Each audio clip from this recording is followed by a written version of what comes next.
Hey there, YouTubies! I am near Santa Monica. I'm going down to PCH because I'm going to vlog about stuff. Today is the 44th anniversary of the Apollo 11 moon landing. The Apollo 11 was the first manned mission to the moon. Let's see, Commander Neil Armstrong, first man on the moon, and the lunar pilot was Buzz Aldrin, second man on the moon, and the person to stay behind was the command module pilot, Michael Collins. That was an inspiration to me, obviously.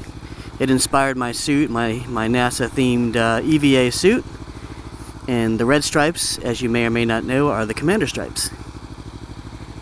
So I had to make a couple edits to get that right, and a viewer suggested I do the red stripe on the helmet, and I did that, and all is well. Although I don't think the Apollo 11 people had that, but they had it later.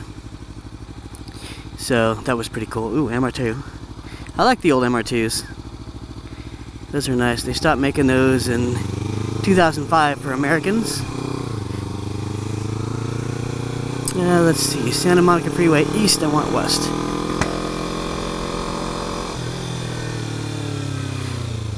So, good job. Now, how did we get to the moon? That was a feat of engineering and technology and math and science. America was the first. We will certainly not be the last. We're the only ones who've been to the moon.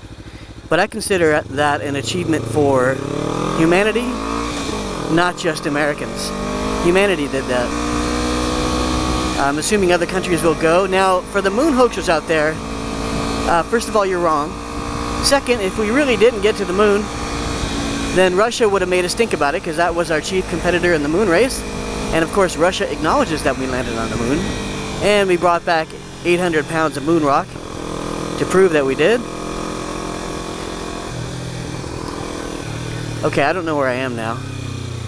I'm no longer on the freeway. But I think I can find my way to the ocean. Oh, look at that.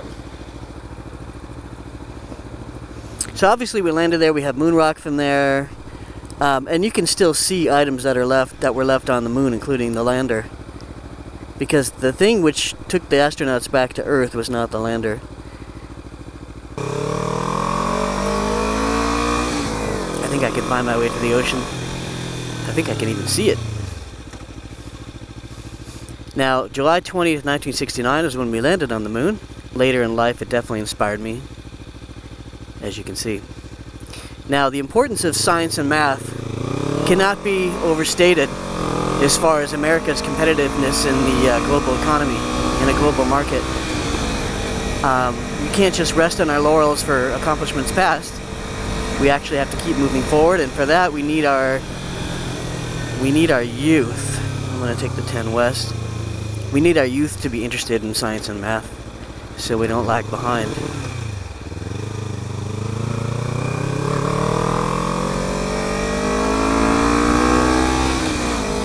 So that means, boys and girls, be interested in science and math.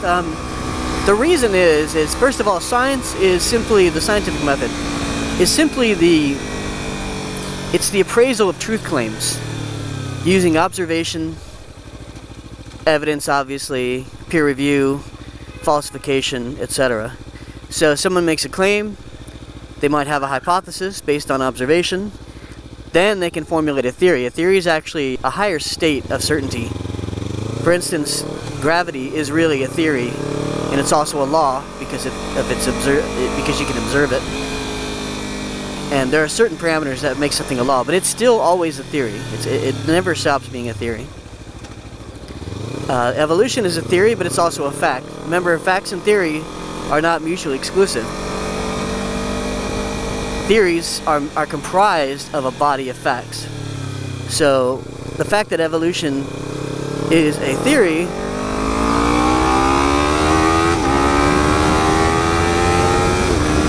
doesn't change the fact that it's a fact, right? A theory has to have grounds for falsification by peer review, independent peer review. Now, if a theory is falsified, it ceases to be a theory. So a theory that is falsified no longer is a theory, right? So if a theory is not falsified, that's a pretty high state of certainty, because people can make their name, their bones, basically, on falsifying long-held theories. Like, I believe relativity was under threat when some particles in the Large Hadron Collider were thought to be going faster than light. Of course, it turned out that it was simply the equipment that was faulty.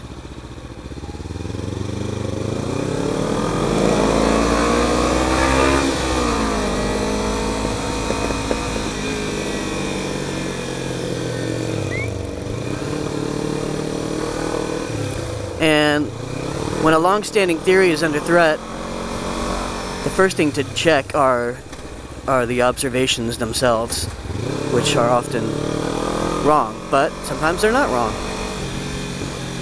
Oh shit. Okay.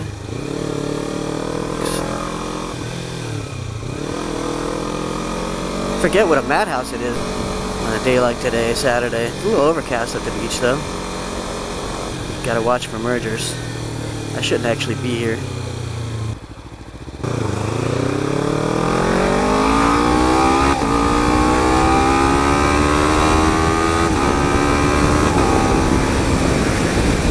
Alright, PCH. For those of you that don't live in Cali or any state near water, any country near water, this one's for you. Got a fellow rider here.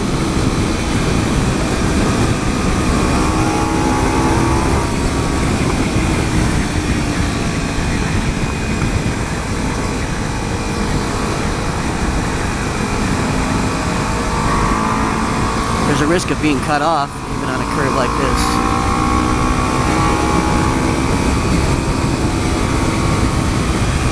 Okay, it's gonna be a madhouse here. Because a lot of tourists, a lot of people looking for the beach and looking for parking. I'm just an extra in this film. Long lines, see this long line of parking that holds up the whole left lane?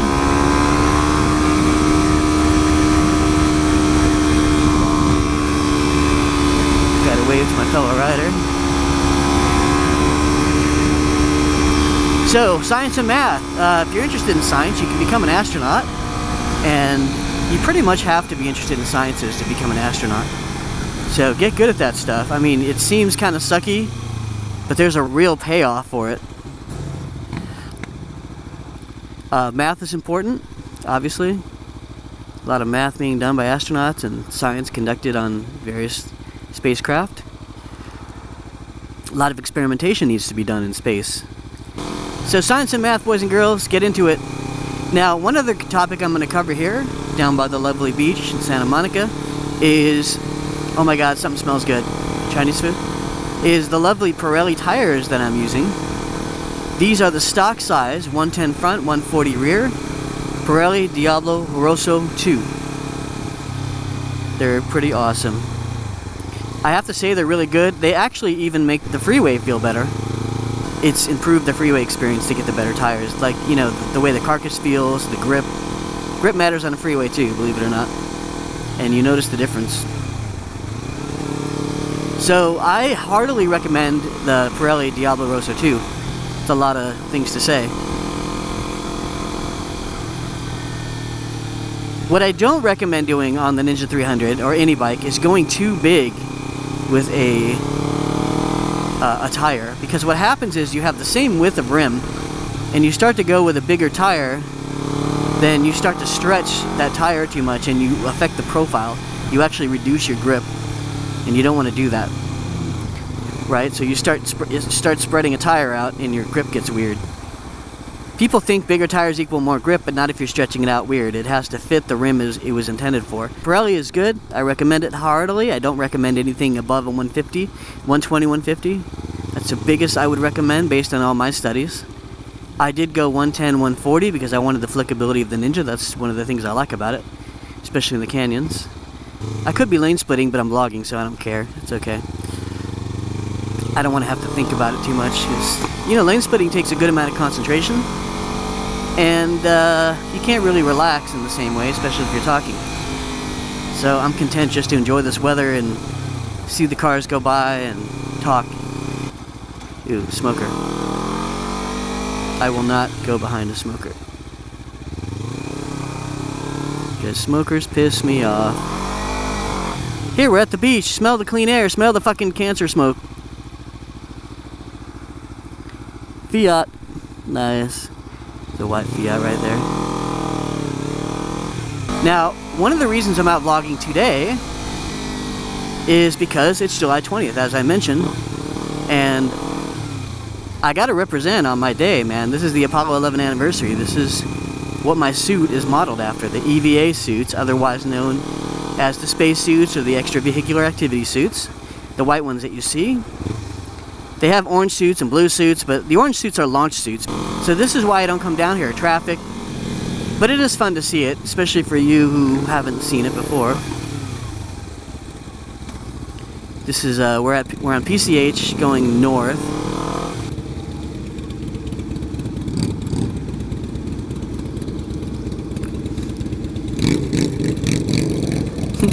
Frustrated Harleys.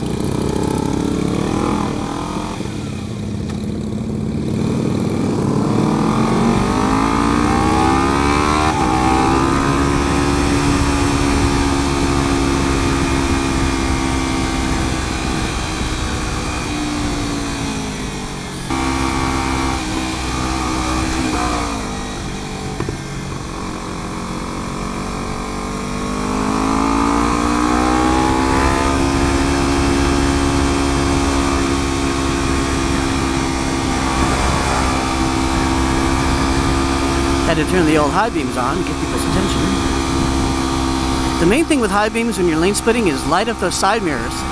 It's inoffensive, and yet it gets attention. Look at this guy, totally blocking.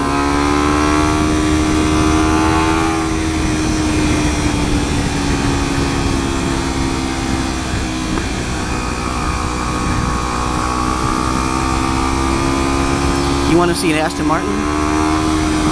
Feast your eyes. DB9.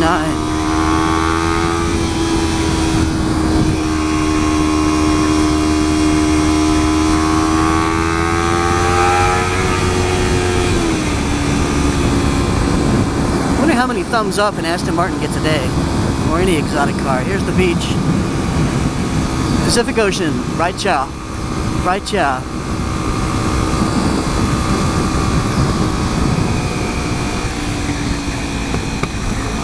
A lot of exotic cars out on Saturday or Sunday in this area. That's one of the things that makes it worth coming down. Here we go, look at that. One thing about lane splitting is you pass so many people, you get to see new cars. You're not stuck behind the same old cars all the time.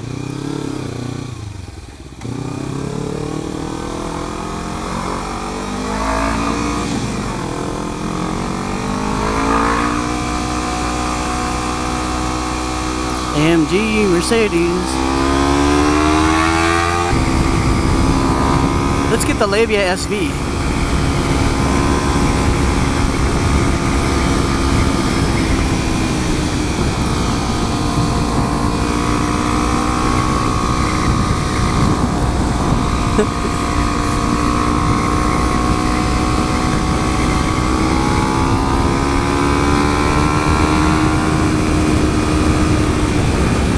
Alright, slow down. This is a nice curvy section here. You gotta watch for cops though. Understandably, a lot of tourism. I could catch those guys if I were willing to speed.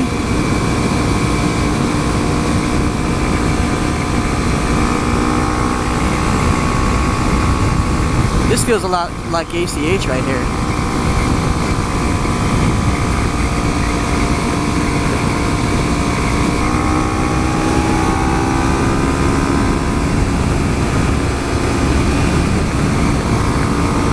See if I can catch him.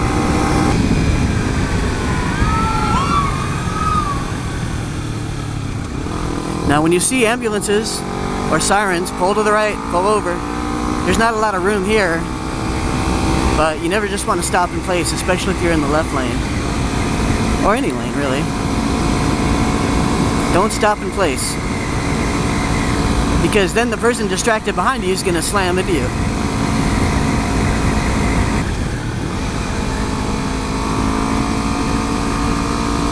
A lot of stuff. So yeah, the Pirellis are great. Recommend them. I recommend them.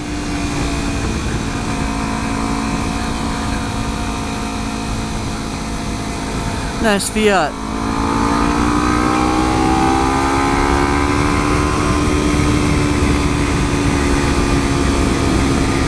Alright, now I got this rider in my sights. Look at that helmet. That's old school, man. I like it.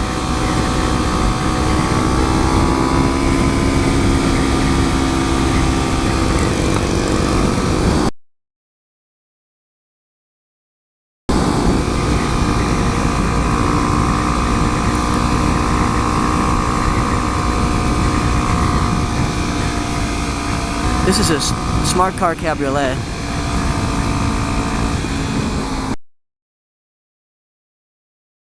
What? Another smart car right there. I like to wave at drivers. Cheer! I don't want to startle anybody. Look at that old car.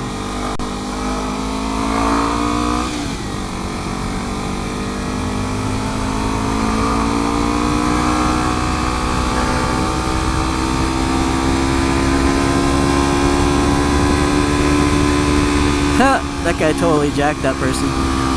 They were asking politely to move over, and the person said, "No, sorry." Oh, sorry. Wally World is closed. Sorry. Oh.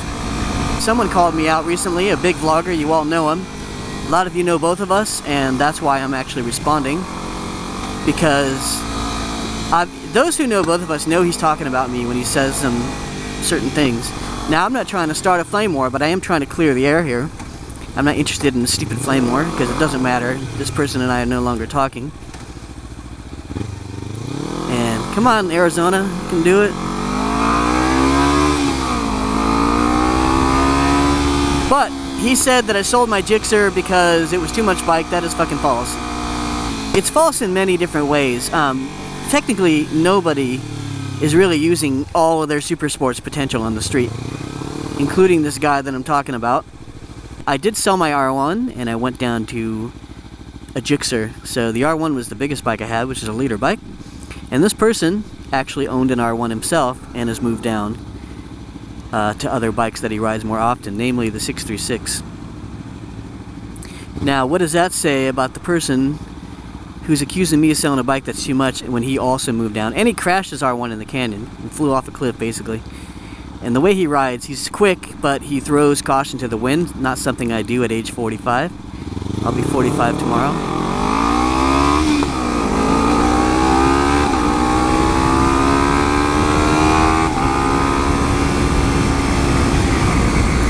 So, this person said I sold my Gixxer because it was too much bike. That's not true. I sold it because of a tax bill. Too much tax. And I was very keen to try the 300. And of course that's what I did. And I was able to buy the 300 with nothing down. And I did so. How's it going, man? Cool.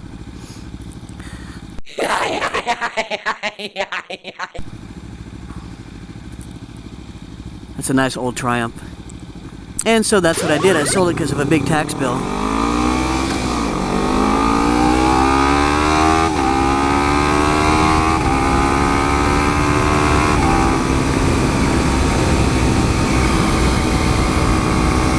My intent with the 300 was to get a small bike and see if I could satisfy my curiosity or my, how I ride with a small bike. Sort of like seeing how small of a helmet I can wear before being forced to move up.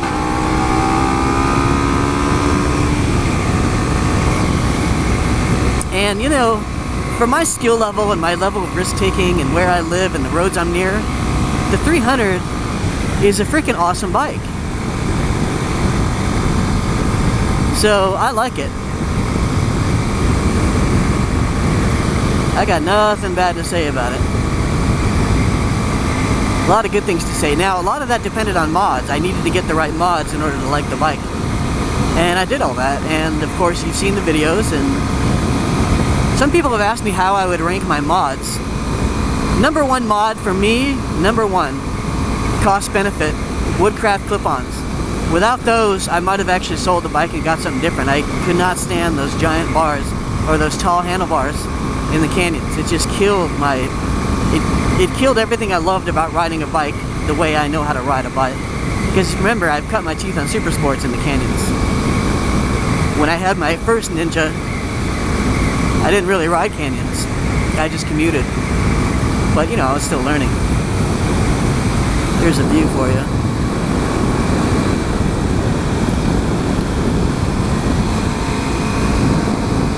View, ocean, Pacific. The smell here is amazing. You can smell the salt brine of the ocean. That saltiness and a little bit of funk, seaweed funk, all the funk of ocean, marine life, whatever. I am looking at the road right now as I show you this. Just my eyes are looking one way and my camera's looking another. Now, one thing about the Ninja 300, it has such good gas mileage. I filled it up, and actually I came across a family that was in need. They needed gas. Hispanic family. May have been non-legal, I don't know. Didn't ask, I couldn't really hear her. She was asking for gas, because you know I have earplugs in and I'm deaf anyway. And she had a big old like 5-gallon gas tank. And I think she was making some kind of religious motion, like thank you or bless you or God, whatever. And I said, yo soy atheos. I am an atheist. And gave her some gas. I gave her about, I don't know, 4 gallons or so. And they were very thankful, and I was glad to help them. I'm actually a nice guy, but let me tell you, let me touch on that for a second. Atheists can be very good people. In fact, it's not that we can be, we are good people. Just like most people are good people. I don't care what your religion is. I don't agree with any religion as far as I don't think it's true, but I know so many good people that are religious, of course, because most people are religious. And most of my friends, many of my friends are religious, especially the ones I've grown up with, and many are not. Many of my closest friends are not religious or don't give a crap about God or whatever. They're not worried about repenting or going to church, and because that's just not important to them. And I would just say it's not important. So the thing is, atheists are good people because we're people. Nice legs. We have emotions, we have needs, we have wants, we still get hungry, we feel pain, we feel anguish, we feel grief, we feel love, happiness. We're humans. The same reason you love a cat or a puppy, a dog, is the same reason that atheists are good people, because we're mammals. We're social mammals, and we're just like anybody else. We just don't believe in one piece of fiction that some other people believe in. Now, to put that in perspective, Christians are almost atheists. They just don't believe any religious claim except their one version of Christianity. And there's like 38,000 types of Christianity, variants I should say.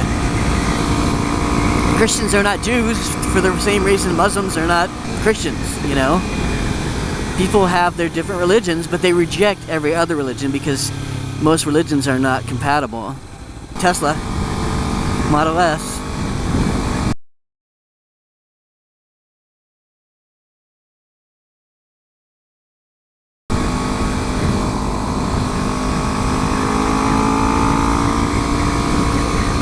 I like the Model S. I was just watching a video about Model S's and the superchargers, and I think it's so cool. Those things charge in like 20-30 minutes with the superchargers, and because they keep adding superchargers or the supercharging stations, you'll be able to take long road trips. I mean, that's awesome. Imagine in a couple of years they'll be all over the nation. You will not be limited just because you have a Tesla. Now the thing is, I think all electric cars should use a standardized supercharger. This way, all the companies have an interest in building superchargers. It's not like, oh, I have an HP supercharger or a Compaq or IBM or Mac. No, it's all like, it's like USB, right? USB 2 is standardized, and USB 3 is standardized for all computers. I'm gonna take Kanan back, because I'm cool like that.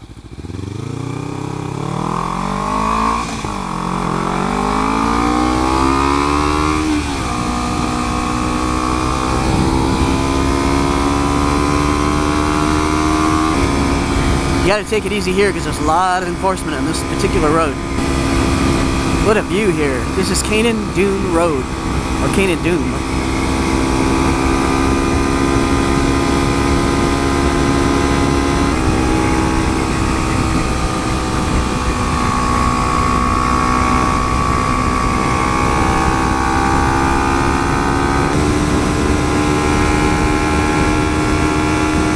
I don't want to speed on this because there's cops here. I just want to get around the SUV who was doing the same thing I was doing, but slower than I wanted to do it.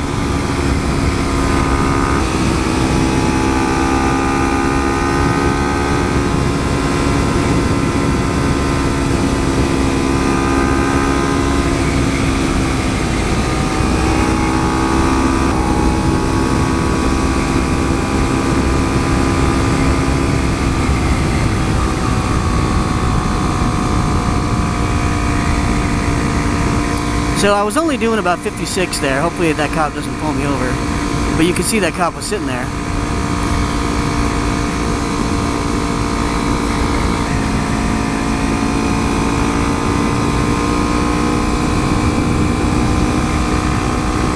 That's a great thing about the Ninja 300. Felt like I was hauling ass, and I'm really not.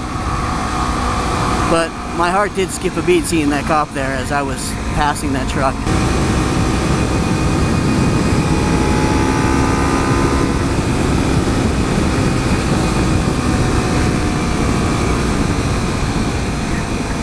See, now it's starting to warm up as we get away from the coast. That SUV is the one slowing everyone down. Well, thanks YouTube. It's been awesome. Thank you for watching, and stay tuned to the SpacePod site. Come there and comment. You can have more meaningful discussions about my vlogs because there's no character limit. Buy some decals if you want. Check out the ZX-R decals and others on my site. And thanks for watching. Thanks for subbing. Almost at 3K. I don't know what I'm going to do for 3K, but I'll try to do something cool.